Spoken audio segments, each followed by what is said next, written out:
Sitka black-tailed deer make their home in these woodlands, always alert for natural enemies.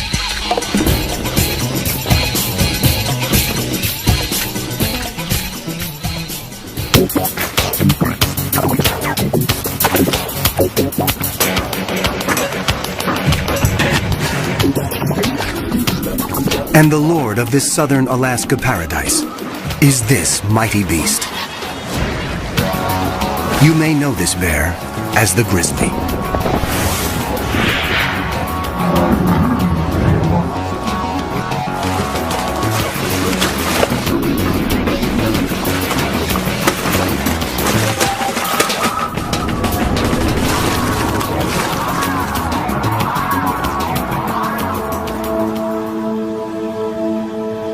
Like the forests it roams, this bear is both majestic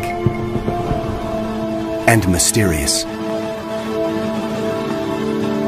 In North America, brown bears are often called grizzlies, though biologists reserve the term grizzly for inland brown bears and use brown for bears that live on the coast. Genetically, the two are identical.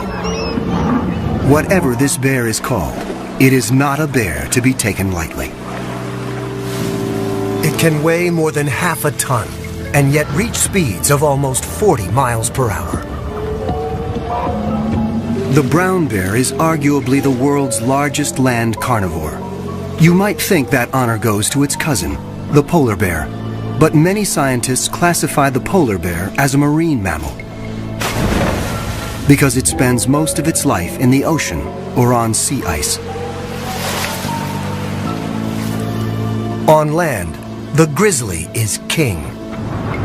It can rise up to 9 feet in height.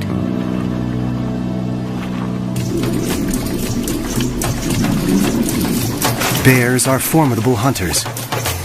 They have a keen sense of smell, 7 times more powerful than a dog's. And they are notoriously patient in stalking their prey.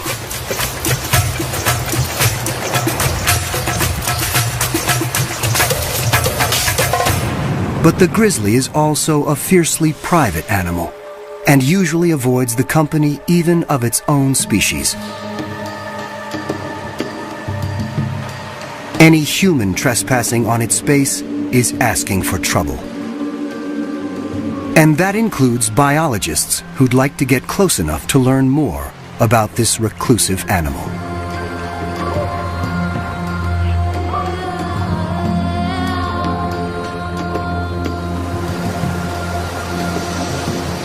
In the rainforest, the brown bear rules.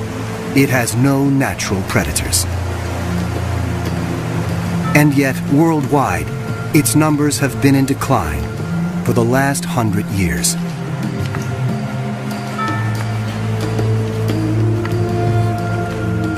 In the early 1900s, more than 100,000 brown bears roamed the western United States. Today, only about 1,000 remain. Across the planet, their range has been cut in half since 1900. In the Pyrenees, on the border between France and Spain, the brown bears were just hanging on. They were down to their last female.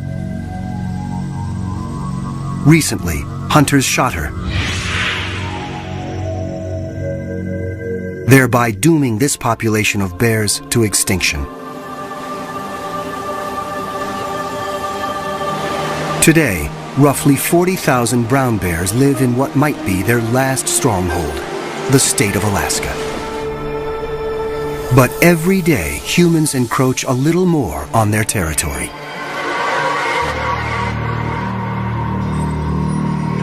And once again, as in the ancient story, it's man who has brought trouble to paradise.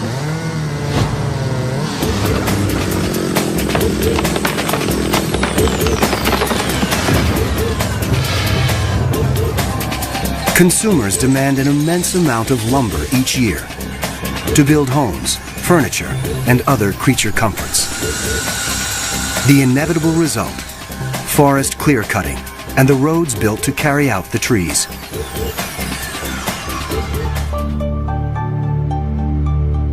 On Chichagof Island, many bears tend to converge on river valleys during the summer months. But over the last 20 years, roads have cut deep into this once virgin wilderness. And timber clear-cutting has turned some of the bears' summer stomping grounds into stump fields. As human activities extend further into the grizzly's ancient domain, humans and bears are meeting more and more often.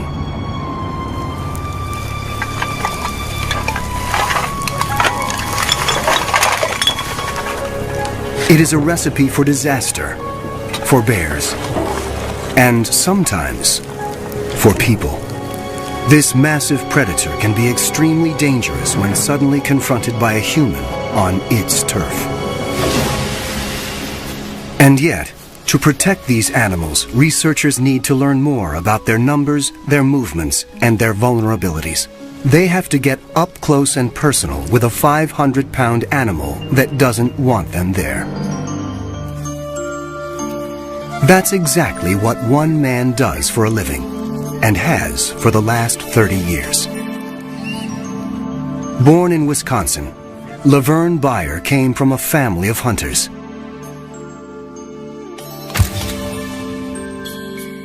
He arrived in Southeast Alaska in 1970 and fell in love with the wilderness. 3 years later, Laverne started working with the Alaska Fish and Game Department, tracking and capturing bears for government research. It was a job he was born to do. I've either lived with or worked with bears like my entire adult life, since I was 17 years old. And when I was 20 years old, then I had to shoot a bear in self-defense.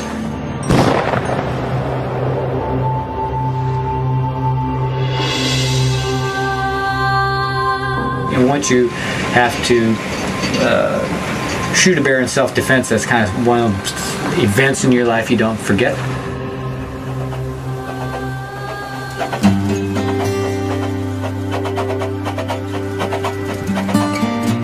Over the years, Laverne has evolved from a trapper into a researcher himself. Largely self-taught, he works on the cutting edge of bear research technology here in Southeast Alaska.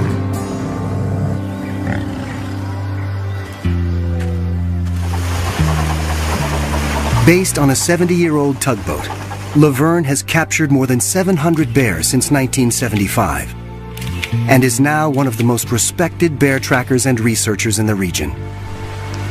Someone who combines traditional tracking skills and the best that modern technology has to offer. I'm a man who's stuck in the wrong time period because I appreciate things from the past.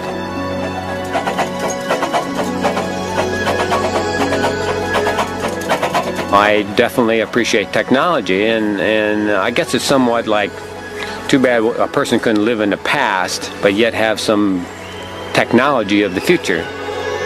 Technology of the present includes VHF and GPS radio tracking collars, which Laverne and his colleagues use to get a sense of the bear's movements. He wants to know how their range is changing over time in response to clear-cutting and road construction. Before you can attach a radio collar, though, you have to capture the bear. Laverne and his Fish and Game colleagues have been studying Chichagof Island bears since 1989. Jack Whitman is part of that team. Chichagof is one of the continent's largest islands, with an area of over 2,000 square miles.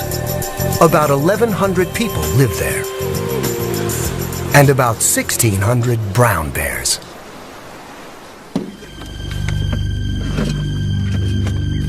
As they prepare for their research expedition into the brown bear's domain, they're all too aware of how alert they have to be. We're trespassing in a pretty major way in places where brown bears live, where most people shouldn't go. It would be foolish, regardless, how one feels about bears, not to carry a weapon.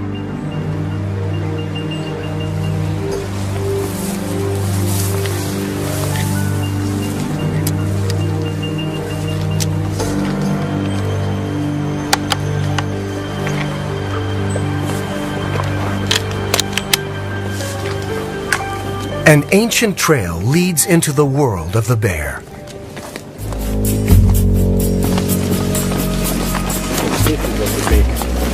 This is a bear trail, it's not a people trail. Yeah. No, there's no people come down here. Years of bear traffic have cut this path through the forest. The bears are out of sight, but their presence is everywhere. You can probably see bear hair still attached. Big knot of bear hair there. To learn where bears roam off the beaten path, Laverne and Jack want to deploy a radio collar. And that means they have to catch a bear.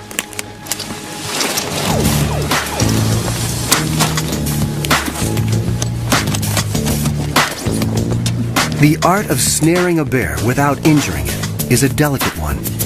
In order to direct its path into the trap, you have to think like a bear thinks. You have to choreograph its movements. The bear has to hit a bullseye right here. Okay. We're trying to force that foot into that spot. Okay, so when he's walking down the trail here, he has hit that perfectly without touching the cable there. Plus you're trying to create his step for him too. This stuff here kind of leads him into this bullseye. If he steps on this, cable here a little bit, it's not going to catch him. The snare is set, but can it fool a bear?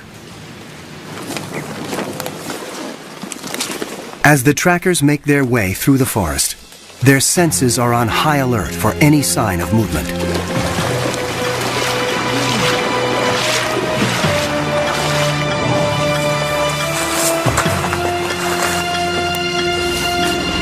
One of their snares has been triggered, but it didn't catch a bear.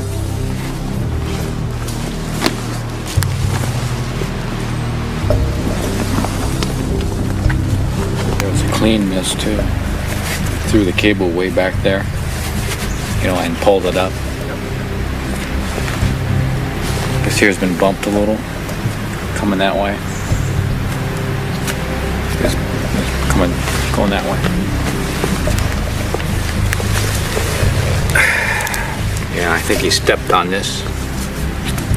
Kind of looking at it. One thing is sure, there are bears close by. It's nice working down here where there's some targets out there. It's a target-rich environment. They try again and move on.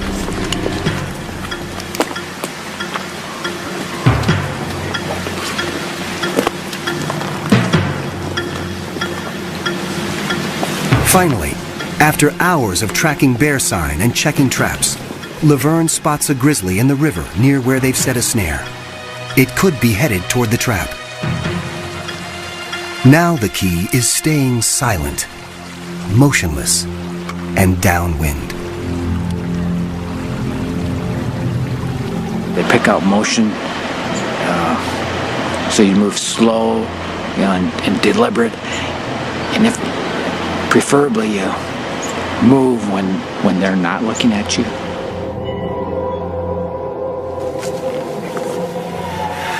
Once this bear has entered the woods, it is virtually invisible.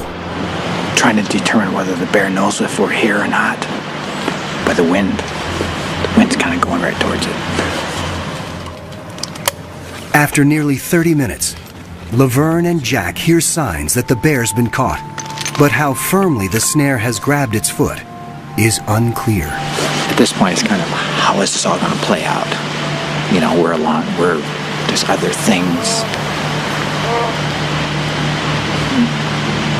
that are going to happen here to determine whether it's a good capture, a bad capture, an ugly capture. A tranquilizer dart is the most gentle way to put a bear to sleep, so they can attach the radio collar and do their research. For now, the animal seems relatively calm. Once the bear definitely discovers that we're here, it could be a different story. The body language could be different. It could become more aggressive. These woodsmen are skilled at keeping their bear encounters from turning violent. Still, they never enter the forest unarmed. Regardless of the size of the bear, they're capable of injuring and killing people. So it's just prudent to carry a weapon, and in hopes you don't have to use it. White heel feathers, good luck.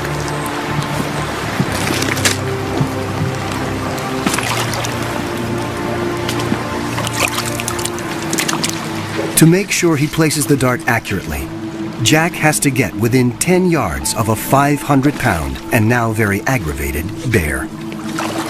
As he lines up his sight, Laverne covers him, just in case.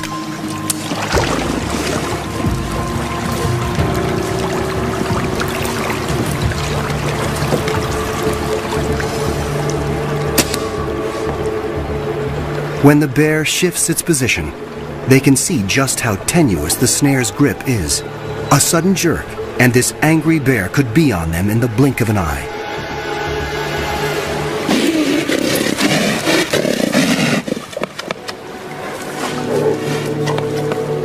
Luckily, the tranquilizer is already taking effect. If not, the bear might easily have pulled free. Minutes later, she's out. And the researchers can go to work. But Laverne and Jack know that another bear could be watching them. Their every sense is attuned to movements and sounds coming from the trees. They waste no time. First, a blood sample. Then, the radio collar.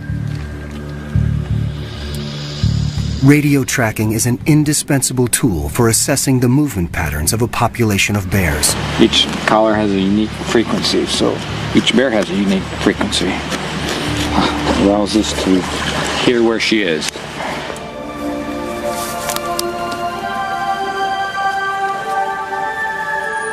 Today, the forest has let them in. It remains to be seen if it will let them leave.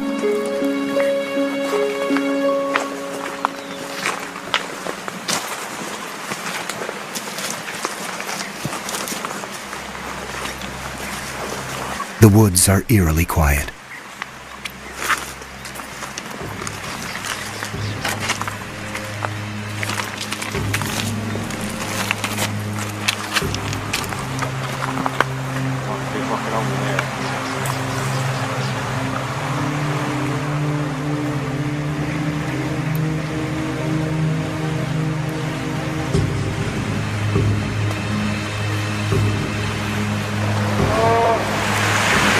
Yep, right there. I think I hear a growl. Suddenly, they realize they're being watched.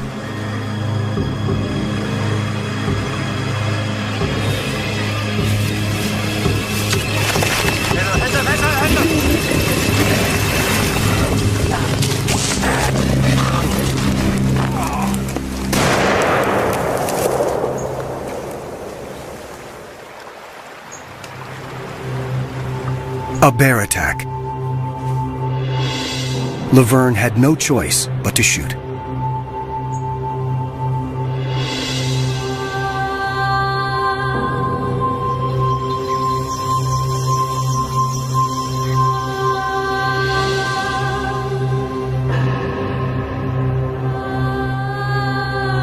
A day that began so auspiciously has ended in heartbreak. The forest let Laverne live, this time, but also forced him to confront a grim reality. Sometimes this work exacts a terrible price.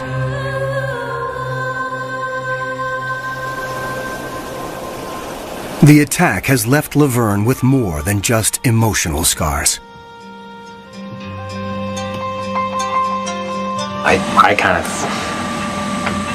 I feel responsible.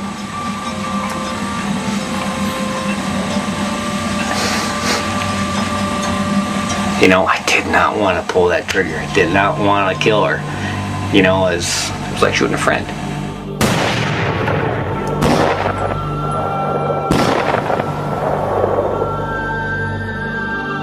and felt, we're trying to help you. We're trying to help her, or help the species. She doesn't know that. I don't want to shoot you. Can't you understand that, we're not trying to hurt you?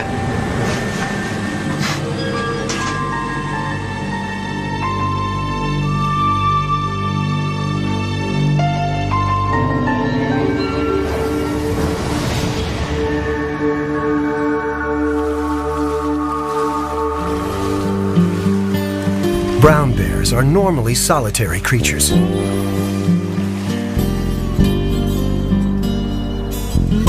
And most of their time is spent finding food and eating.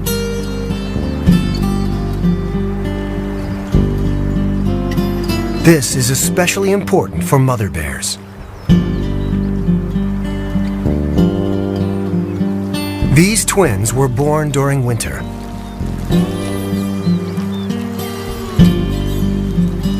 They depend upon their mother's milk.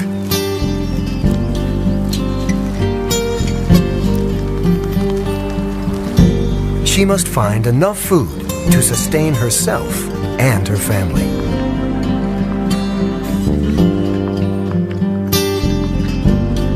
In early summer, brown bears commonly eat berries, grasses, and other vegetarian fare. But each year around July, their diet dramatically changes. And it all begins here. Enfolding the islands of southeast Alaska are the rich waters of the Inside Passage. The passage is home to some of the most spectacular animals on the planet.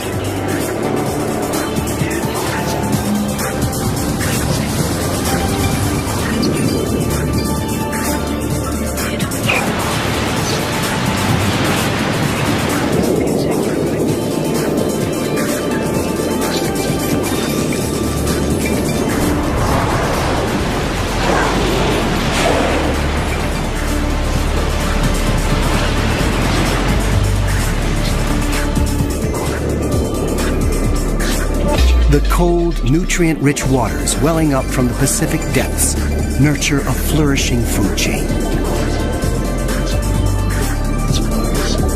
Massive schools of fish thrive on rich plankton and attract an army of predators.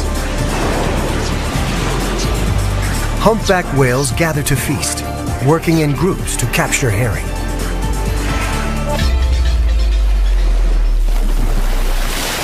Dall's porpoises rely on speed to catch their prey. But sometimes they are not fast enough to escape this mighty hunter.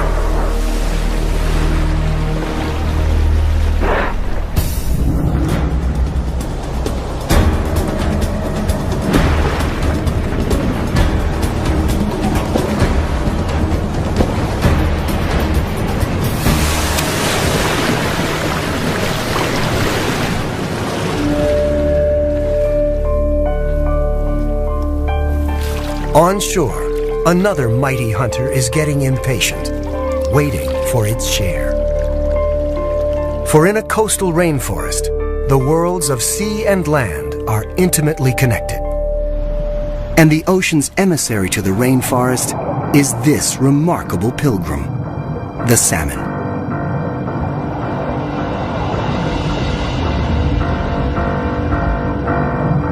Chinook, coho, sockeye, pink, and chum.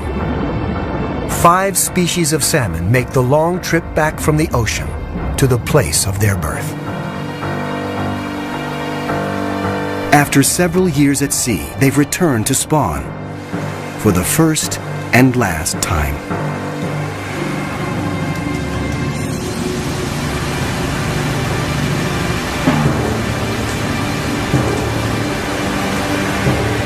These weary travelers have overcome crushing odds to make it this far. Now, they're running on empty. But this is their only chance to breed. Doggedly, they push on.